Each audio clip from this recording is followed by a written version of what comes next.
conjecture.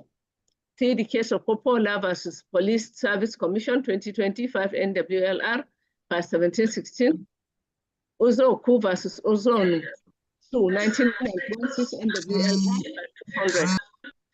Where the respondents file a counter affidavit denying material facts, the applicant must controvert such denials with clear, specific, and cogent facts. Mere reassertion does not amount to proof. Did the applicant discharge the burden? The applicant alleged the third respondent came to his house on a particular day. The first and second respondents' agents went to his blockyard in a Hilux vehicle. They attempted or planned to arrest him. His rights to liberty, privacy, and movement were thereby threatened. However, the applicant's originating summons through the first respondent, through a serving police officer, denied any visit whatsoever to the applicant's residence or business premises and denied any plan to arrest him.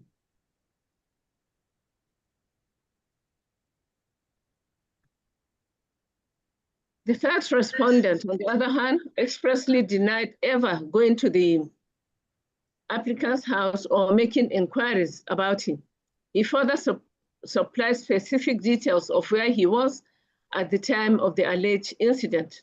The applicant's further affidavit did not supply any new facts, witnesses, photographs, videos, or neighbors' confirmation, or neighbors' testimony, or any other material linking the respondents to the alleged actions. The applicant relied on the bare assertion that his allegation was true and the respondents' denials were bare.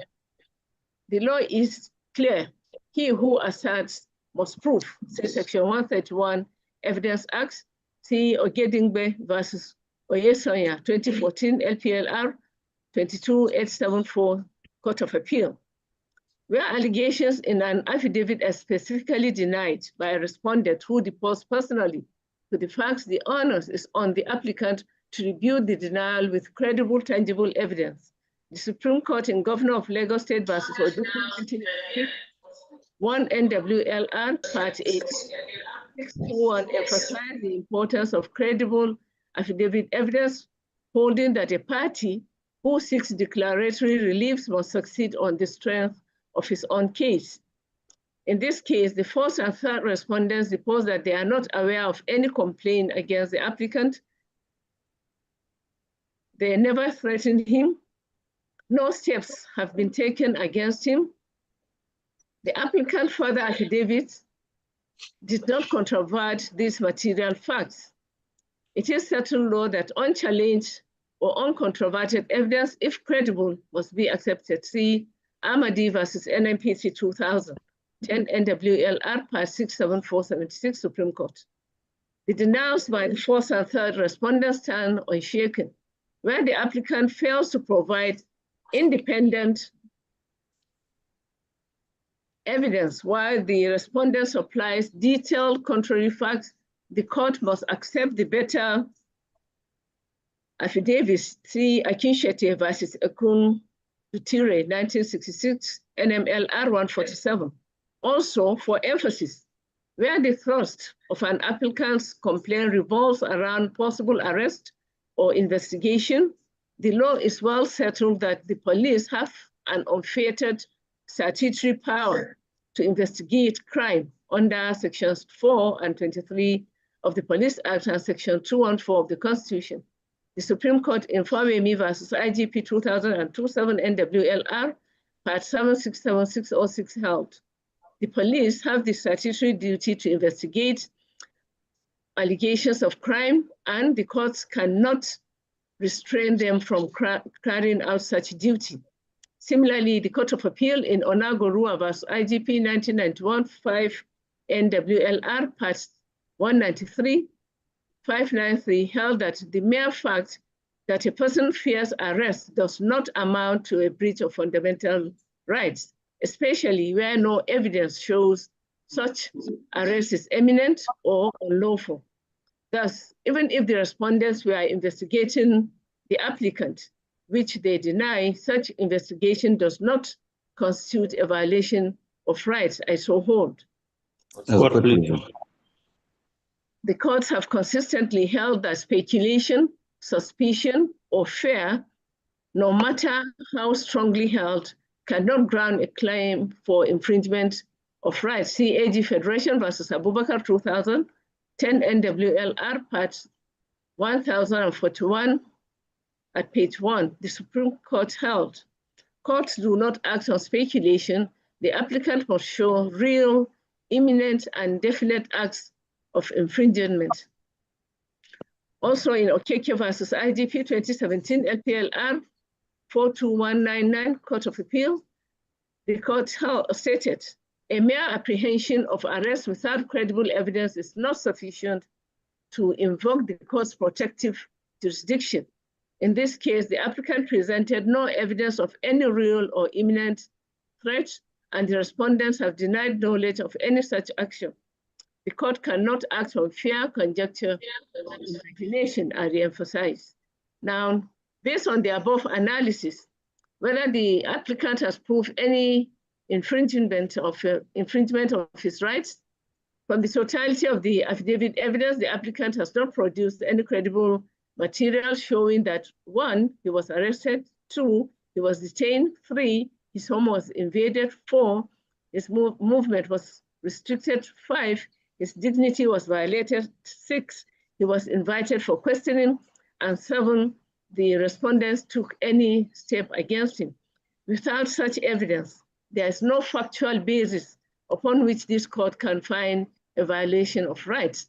Fundamental rights applications are not granted as a matter of sympathy or conjecture. They are granted based on proven facts. On the effects of the second respondent failure to file a counter affidavit, the law is that admission by silence can only occur where the applicant facts are credible, unambiguous, and sufficient. See FMH versus CSS Bookshops Limited, 2019 LPLR 46448 Supreme Court. Given that the applicant's affidavit contains unsubstantiated allegations, even if uncontroverted by the second respondent, they are still insufficient to ground declaratory reliefs. Declaratory reliefs are not granted on admission.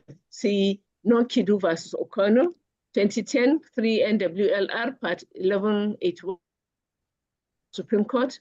Dumes versus Ogboli, 1972, 3 Supreme Court, page 196.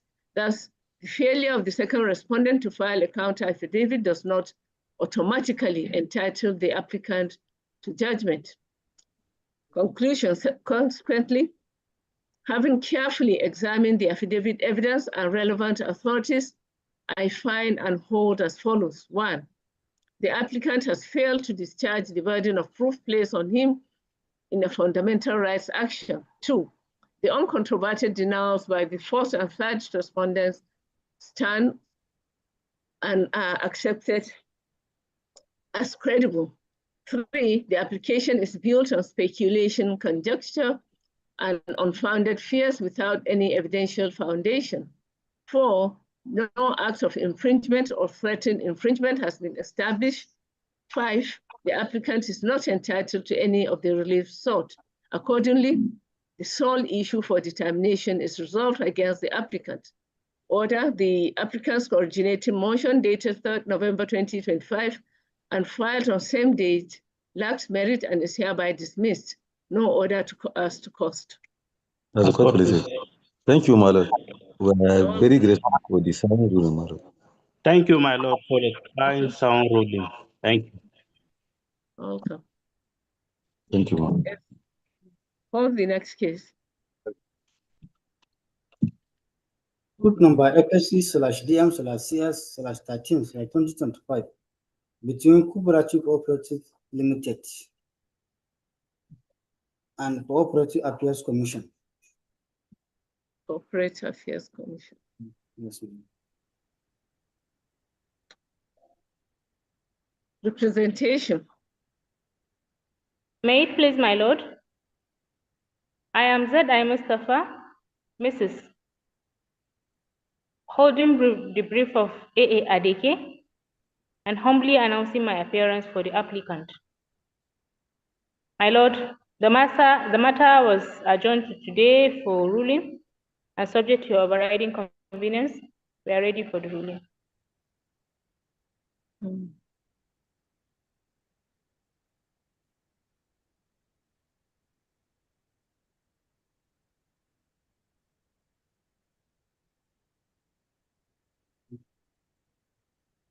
Ruling. As a copy. Application for the restoration of Kubarachi Petroleum Limited in the Register of Companies. The applicant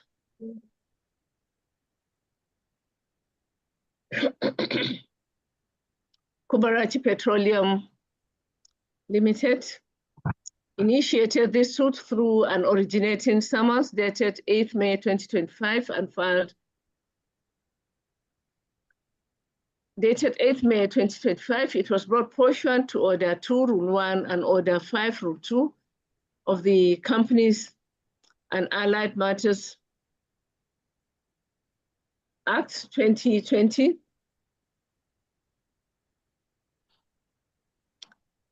And under the inherent jurisdiction of this Honorable Court,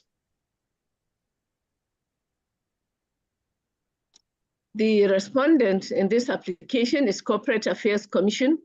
The applicant is praying for the following.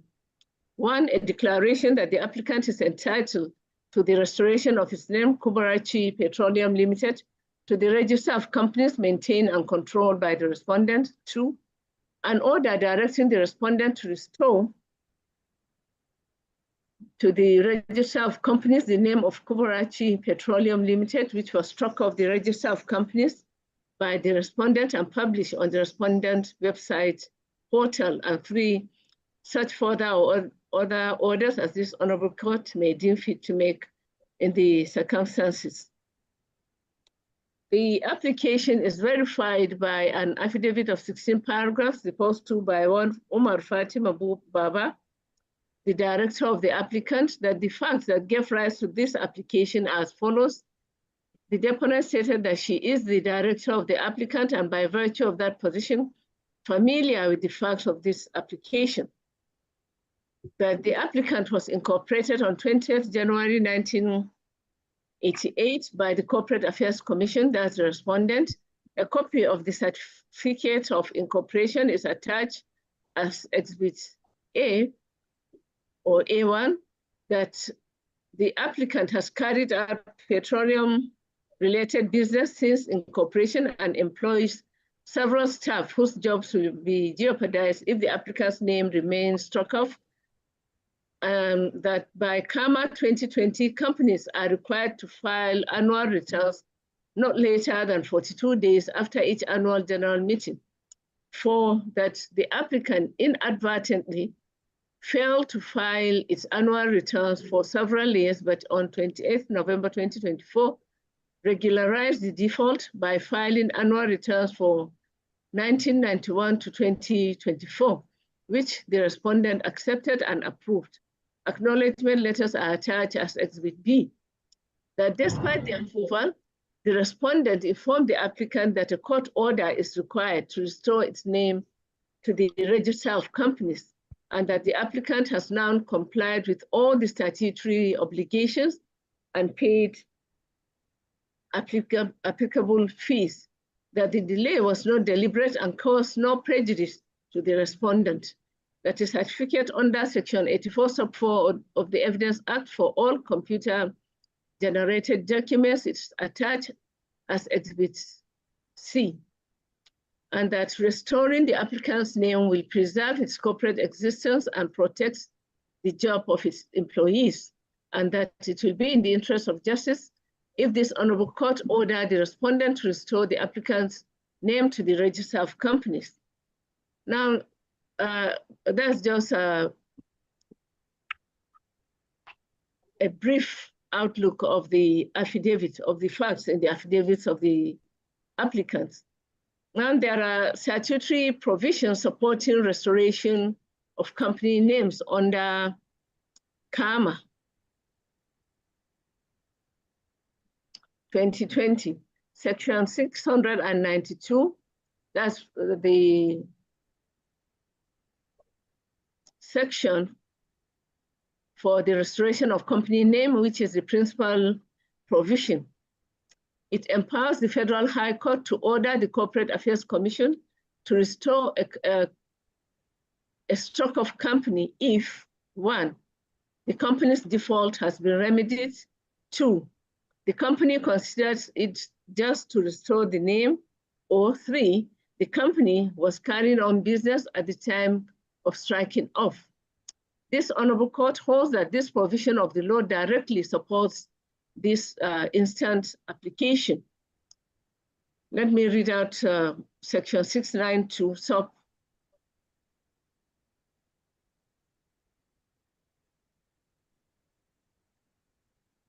1 and section 692 sub 1 and 3 of the CAMA reads, the court may, on application by the company, a member, a creditor, or the commission, order the name of the company to be restored to the registrar. Section 692 sub 3, the court may give such directions and make such provisions as seem just for placing the company and all other persons in the same position as nearly as may be as if the name of the company had not been struck off. This provisions gives the court a wide discretion. Now, there are some judicial authorities under the CAMA 2020. Although CAMA 2020 is relatively recent, Nigerian courts have consistently applied their restorative jurisdiction under previous and current legislations. In Edesomwa versus Registered Trustees, Covenant Christian Center, 2019, 6 NWLR, Part 1667-316, the Court of Appeal emphasized that failure to file returns does not extinguish a company's legal personality, and compliance with statutory filing can revive its rights. This supports the argument that the applicant's belated compliance cures the default. Also in Adeniji versus State, 1992, 4 NWLR, Part 235267, although not on corporate filings, the Supreme Court affirmed the principle that statutory non-compliance that can be remedied should not lead to disproportionate consequences, especially where no prejudice is caused. See the case of Corporate Affairs Commission versus SPDC Nigeria Limited, 2020, 13 NWLR, Part 1740-439, where the Court of Appeal affirmed that CAC administration, that is the Corporate Affairs Commission administrative actions, remain subject to judicial oversight. I also have some English persuasive authorities, which is applicable under Section 254 sub 1 Constitution of the Federal Republic of Nigeria. Since CAMA adopted the English model, courts have often relied on the English decisions on company restoration.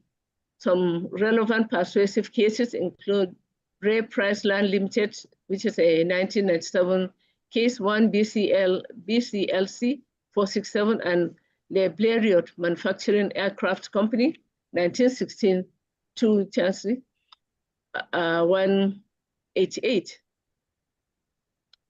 Both established that restoration is appropriate where the company continued business, or where restoration should be granted where employees or creditors will otherwise suffer prejudice. Consequently, these principles align with Section 692 of CAMA 2020.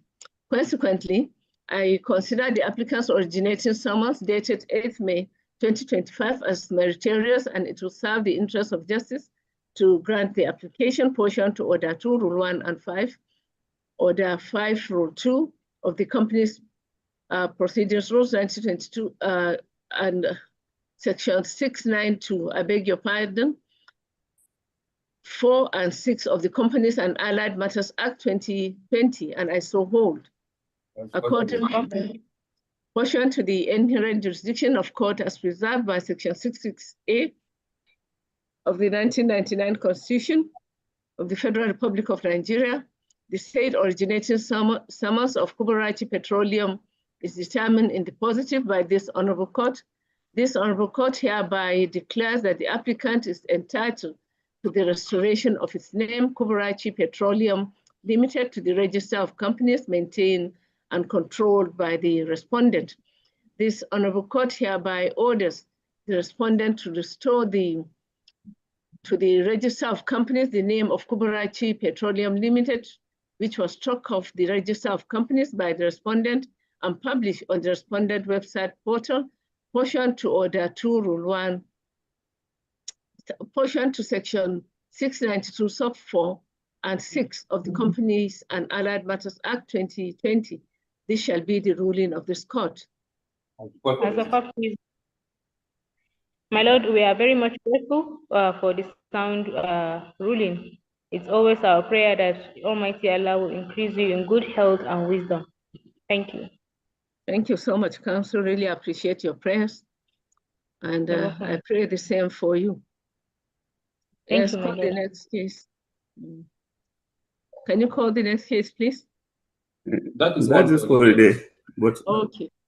Okay, I wish to extend my profound appreciation to all counsel that appeared for today, as well as all the staff of the Federal High Court for your assistance. Thank you so much, all of you. You are muted. Okay. Have a nice day. This council Okay, want to. thank you, sir. Sorry, my lord. Is the council deaf or blind or what is wrong? Unmute yourself. Unmute yourself.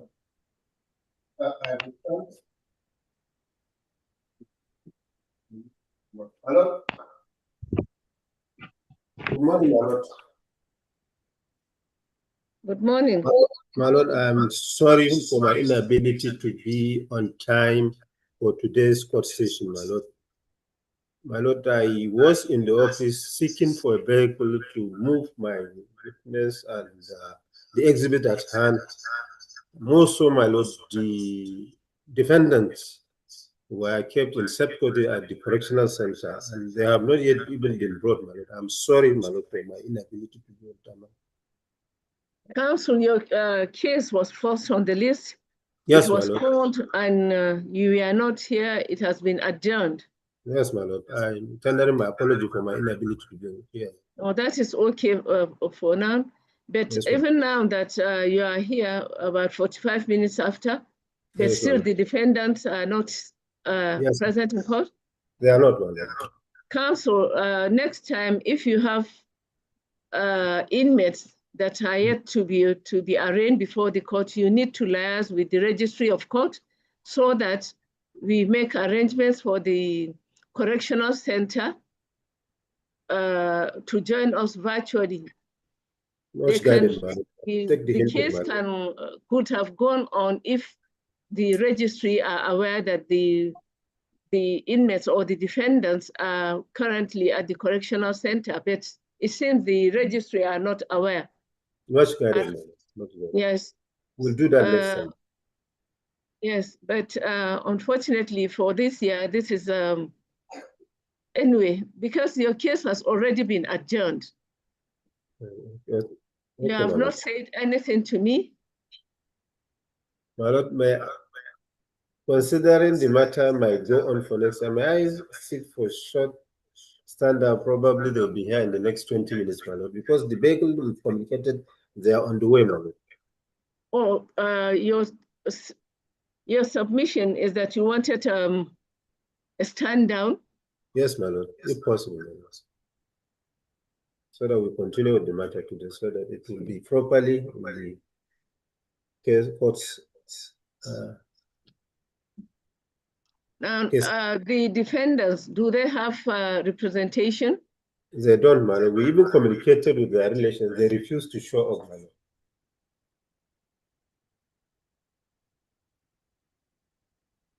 Because Zoom meetings, usually we utilize Zoom meetings for our proceedings, Yes, and madam. we pay for time.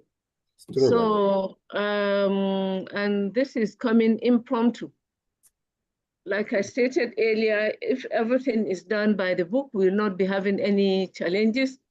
Maybe your case will have been the last case, but seeing that the case is for arraignment, that Yes, was madam. why I think the registry decided to put it first on the cost list. Yes, madam. How long do you think before they can be here? They will not take more than 30 minutes, because at that time we communicated, they said they are near Damaturu. I will call them right now and find out, man. Okay. I've already sent the vehicle to magistrate to pick them up. I didn't hear your last submission. I said I've already sent our vehicle to magistrate to pick them up there, so that they bring them to the court, man. Also, next time you need to really put your house in order, because you'll inconvenience everybody, and it means extra expenses on the court. I'm sorry for my inability to organize. I will, in as much as I've already adjourned the matter, but the matter is for arraignment. So this matter, I'll just send it down for another 10 minutes. Okay, madam. I'll communicate with the right answer. Thank you, madam. Registry of Court, are you still here? Yes, my lord. So maybe we give 10 minutes, Okay. and then if they are here, we continue. If they are not, then it's quite unfortunate. What's going on? I thank my lord. The time is 10:49. Okay, thank you.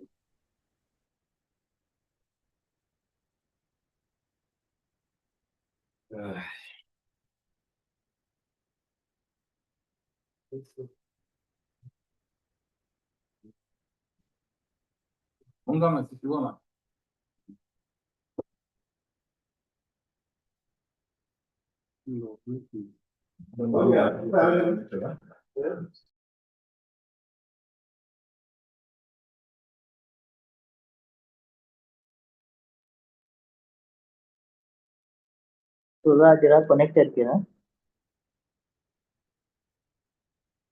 Hello, Suma. Hello, Suma. Ogasa. Nace za mu jira connected kenan.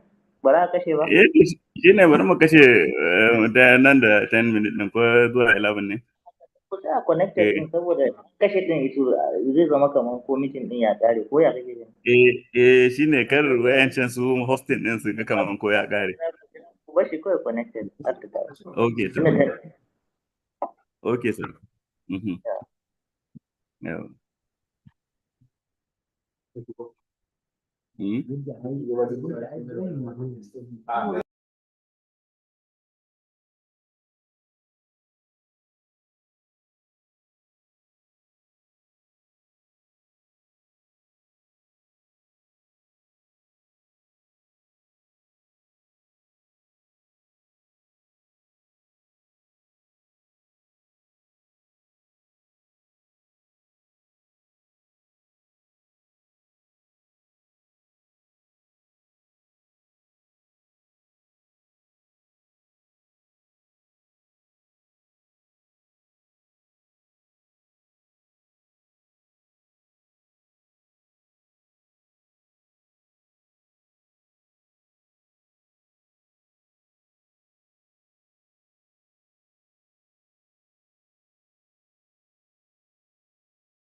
Mr. Ndai.